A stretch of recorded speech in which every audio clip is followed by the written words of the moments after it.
بسم اللہ الرحمن الرحیم۔ السلام علیکم ورحمۃ اللہ وبرکاتہ۔ صاحبو، سلطان محمود غزنوی اکثر رات کو بھیس بدل کر اپنی رعایا کے حال احوال سے باخبر رہتا اور ان کی تکالیف کو دور کرتا۔ ایک رات حسب عادت رعایا کا حال معلوم کرنے کے لیے بادشاہ سلامت بھیس بدل کر محل سے نکلے، گشت کرتے ہوئے ایک ویرانے سے گزرے۔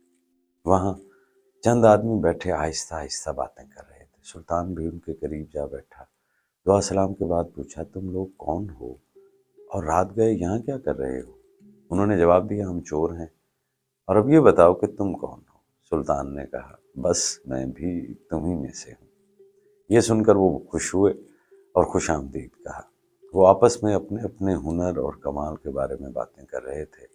پہلے نے کہا، میرے کانوں میں یہ کمال حاصل ہے کہ رات کو جب کتا بھونکتا ہے تو میں سمجھ جاتا ہوں کہ وہ کیا کر رہا ہے۔ سب نے سن کر کہا، بھائی واہ، یہ تو بڑے کمال کی بات ہے۔ دوسرے نے کہا، اے مال و زر کے پجاریوں، میری آنکھوں میں یہ خوبی ہے کہ رات کو کیسا ہی گھپ اندھیرا کیوں نہ ہو، جس کسی کو اس اندھیرے میں ایک مرتبہ دیکھوں، دن کی روشنی میں دیکھتے ہی پہچان لیتا ہوں۔ تیسرے نے کہا، میرے بازوؤں میں اتنی قوت ہے کہ مضبوط سے مضبوط دیوار میں نقب لگا لیتا ہوں۔ چوتھے چور نے کہا، میں سونگھ کر بتا دیتا ہوں کہ خزانہ کس جگہ دبا ہوا ہے۔ پانچواں چور کہنے لگا، میرے پنجے میں وہ زور ہے کہ اونچی سی اونچی جگہ پر کمند پھینک سکتا ہوں۔ پھر انہوں نے سلطان کی طرف دیکھ کر کہا، ہاں بھائی، اب تو بھی بتا، تجھ میں کیا کمال ہے؟ سلطان نے جواب دیا، یارو میرا کیا پوچھتے ہو، اللہ کی مہربانی سے میری داڑھی میں ایک خاص وصف ہے۔ وہ مجرموں کو قید سے رہا کر دیتی ہے، یا جن کو قتل کی سزا ہو جائے اس وقت اگر میں داڑھی ہلا دوں تو انہیں باعزت رہا کر دیا جاتا ہے۔ ان عقل کے اندھوں نے یہ سن کر خوشی سے نعرہ لگایا، تیرا کمال تو سب سے بڑا ہے، آج سے تو ہمارا سردار ہے، اب ہمیں کسی پریشانی کا خوف نہیں۔ اس کے بعد چوری کا پروگرام طے کیا اور پھر چل پڑے۔ بادشاہ کے محل کی جانب نکلے، کتے بھونکنے کی آواز آئی۔ جو چور کتوں کی بولی سمجھنے کا دعویٰ کرتا تھا ہراساں ہو کر دبی زبان میں بولا، غضب ہو گیا، یہ کتا کہہ رہا ہے کہ بادشاہ تمہارے دائیں بائیں ہی موجود ہے۔ یہ سن کر دوسرے چور ہنس پڑے اور بولے، ابے تجھے کیا ہو گیا ہے، بادشاہ کا یہاں کیا کام؟ وہ اس وقت محل میں اپنے آرام دہ بستر پر خراٹے لے رہا ہوگا۔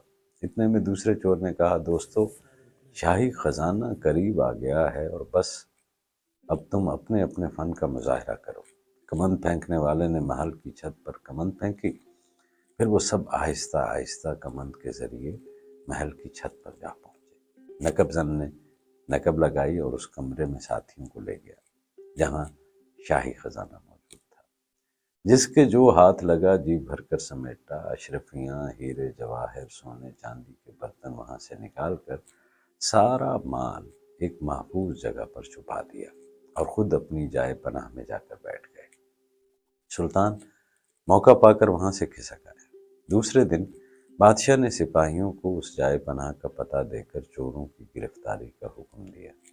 سپاہی دوڑے گئے اور سب چوروں کو آنن فانن گرفتار کر لیا۔ جب انہیں بادشاہ کی عدالت میں پیش کیا گیا تو موت کے خوف سے ان کے چہرے زرد اور بدن خشک تنکے کی طرح کانپ رہے تھے۔